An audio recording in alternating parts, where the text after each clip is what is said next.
Subscribe कीजिए हमारे channel को और दबाइए इस बेल आइकन को ताकि आपको आने वाली हर नई अपडेट्स मिल सकें। कहते हैं जी वो बरकतें भी साथ ही ले गए। मैं कहता हूँ बड़ी बदबख्ती की बात है, बड़ा बुरा ज़हन है। हुजूर साथ क्या लेके गया, सब कुछ तो तुम्हें दे के गए हैं। क्या तुम्हें पीर जमात अली शाह साहब नहीं दे के गए? क्या तुम्हें शेख अब्दुल कादर जिलानी नहीं दे के गए? क्या तुम्हें सिद्दीक अकबर जैसा अजीम नहीं दे के गए? क्या तुम्हें अदल का बादशाह शहनशाह अदल फारूक आजम नहीं दे के गए? हुजूर हया का पैकर उस्मान गनी नहीं दे के गए? शज्जात का पैकर मौला अली नहीं दे के गए? और तकवे का पैकर हसन बसरी नहीं दे के गए? और जमाल का पैकर जुनैद बगदादी नहीं दे के गए? कौन सी दौलत तुम्हें नहीं दी? मेरी अपनी ज़िंदगी का वाक़या है कि ये पीर जमात अली शाह साहब रहमतुल्लाह अलैह से मेरे मुर्शिद करीम बड़ी मोहब्बत करते थे। तो आपने कहा था कि बेटा कभी वक्त आ जाए ना, गरीबों के घरों में भी जाना पड़ता है, अमीरों के घरों में ज़रा सोच के जाया करो, गरीब जब भी दावत दे फ़ौरन कबूल कर लिया करो। तो हमारे ना वहाँ गांव में आप तशरीफ़ लाए, तो वो मोहल्ले का चौकीदार रात को पहरा देता और कोई काम नहीं था, माजूर था। तो उसके पास ना उसने रोटियां पकाई। तो हमारे यहाँ को 250-300 आदमी था।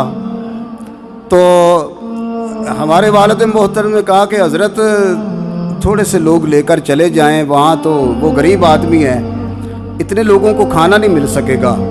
तो हज़रत मुस्करा पड़े।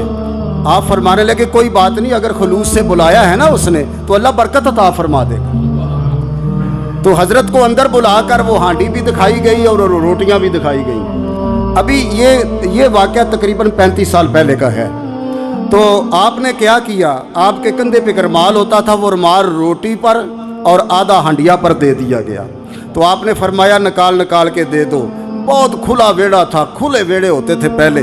तो सब लोगों को बिठा दिया गया और उनके आगे 3-3 रोटियां उनको और प्याली प्याली जनाब दाल की भर भर के दी गई थी वो हांडी।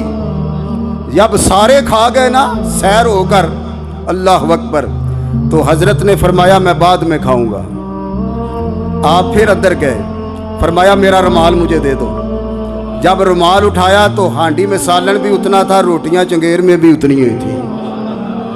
तुम कहते हो सब कोई साथ ले गया, वो तो सखियों के सखी है मेरे नबी, तो सब कोई दे के गए हैं। नमाज रोज़ा हज ज़कात ये सब बाकी हैं, तू बाकी नहीं है। तेरे अंदर वो खलूस नहीं है, तेरे अंदर वो जज्बा मोहब्बत नहीं है। तू अपनी फिक्र कर उनकी छोड़ कि तेरे अंदर है क्या।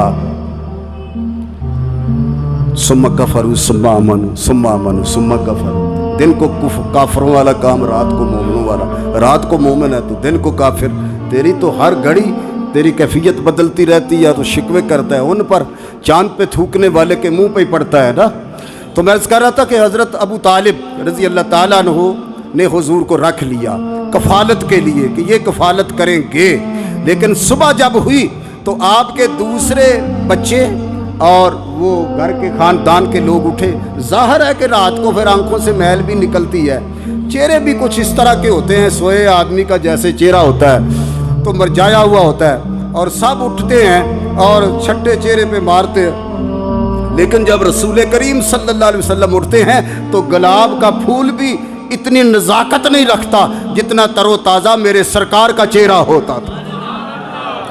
और कुदरती तौर पर आंखों में सुरमा लगा होता था और आपके सर मुबारक में बालों में मांग निकली होती थी और चेहरा इस तरह निखरा होता था जैसे सजरी सवेर ने भीख मांग कर नूर का प्याला हुजूर के चेहरे की खैरात ली हो जाए।